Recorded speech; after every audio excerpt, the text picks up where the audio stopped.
بسم اللہ الرحمن الرحیم۔ السلام علیکم۔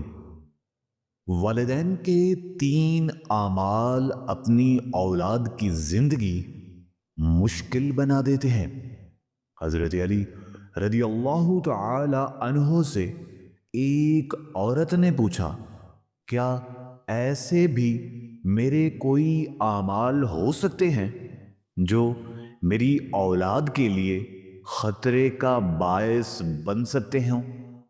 تو اس پر حضرت علی رضی اللہ تعالی عنہ نے فرمایا کہ ماں باپ کے تین ایسے کام ہیں جو اولاد کو موت کے منہ تک لے جاتے ہیں۔ ایک دفعہ حضرت علی رضی اللہ تعالی عنہ اپنے حجرے میں موجود تھے کہ ایک بوڑھی آئی اور عرض کرنے لگی، اے امیر المومنین، میری دو ہی اولادیں ہیں، ایک بیٹا اور دوسری بیٹی، دونوں ہی نافرمان ہیں اور اکثر بیمار رہتے ہیں۔ میری بیٹی کا رشتہ لینے کے لیے کوئی تیار نہیں اور بیٹے کو کوئی رشتہ دینے کے لیے تیار نہیں۔ میں کیا ایسا عمل کروں جس سے ان کی زندگی میں برکت آئے اور وہ نافرمانی سے باز آ جائیں اور صحت یاب بھی ہو جائیں؟ تو اس پر حضرت علی رضی اللہ تعالی عنہ نے فرمایا، ماں باپ کے 5 ایسے گناہ ہیں جن کی سزا اولاد کو بھی ملتی ہے۔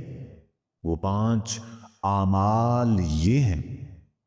نمبر 1 پہ ہے، جس گھر میں والدین قرآن مجید کو سمجھنے کے باوجود اس کی تلاوت نہ کریں، ایسے والدین اللہ تبارک و تعالی کے عذاب کے مستحق ہو جاتے ہیں۔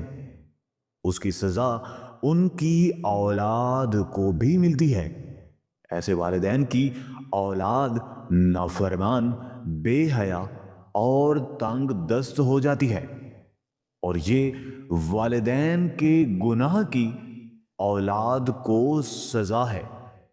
آگے بڑھتے ہوئے حضرت علی کرم اللہ وجہہ نے یہ نمبر 2، حضرت علی رضی اللہ تعالی عنہ نے فرمایا، جس گھر میں ماں باپ روزانہ لڑتے ہیں اور ایک دوسرے کو گالیاں دیتے ہیں، وہاں شیطان کا بسیرا ہوتا ہے۔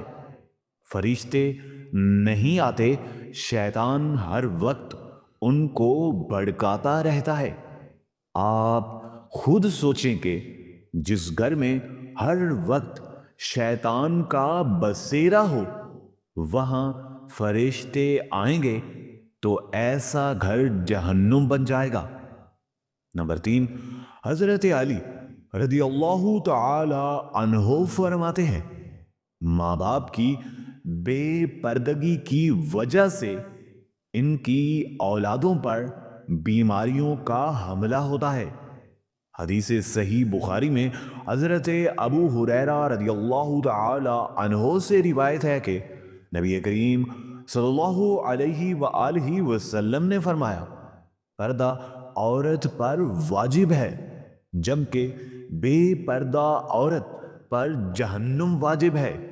گھر میں بے حیائی اور بے پردگی ہوتی ہے تو اللہ کے فرشتے ایسے گھر میں بد دعا کرتے ہیں اور شیطان ان گھروں کو اپنا بسیرا بنا لیتا ہے۔ نمبر 4، حضرت علی رضی اللہ تعالی عنہ نے فرمایا، وہ والدین جو کہ کسی کی اولاد کے بارے میں برا سوچتے ہوں، انہیں دیکھنا چاہیے کہ اگر وہ دوسرے کی اولاد کے بارے میں برا سوچیں گے تو ان کی اپنی اولاد بھی اس برے عمل سے بچ نہیں پائے گی۔ اللہ تعالیٰ ان کی اولادوں کے لیے برا کرتا ہے کیونکہ اللہ تعالیٰ 70 ماؤں سے زیادہ اپنے بندے سے محبت کرتا ہے۔ نمبر 5، حضرت علی رضی اللہ تعالی عنہ نے فرمایا، جو ماں باپ اپنے گھر میں حلال اور حرام کا فرق نہیں کرتے، اگر وہ حرام مال بچوں کو دیتے ہیں تو اولاد نافرمان اور بے حیا اور بیماری میں مبتلا ہو جاتی ہے۔ آج کل یہ بیماری ہمارے معاشرے میں عام ہو گئی ہے کہ حرام کھانے والے اسے حلال سمجھ کر کھاتے ہیں۔ اللہ تعالیٰ ہمیں ان تمام گناہوں سے دور رکھے، آمین ثم آمین۔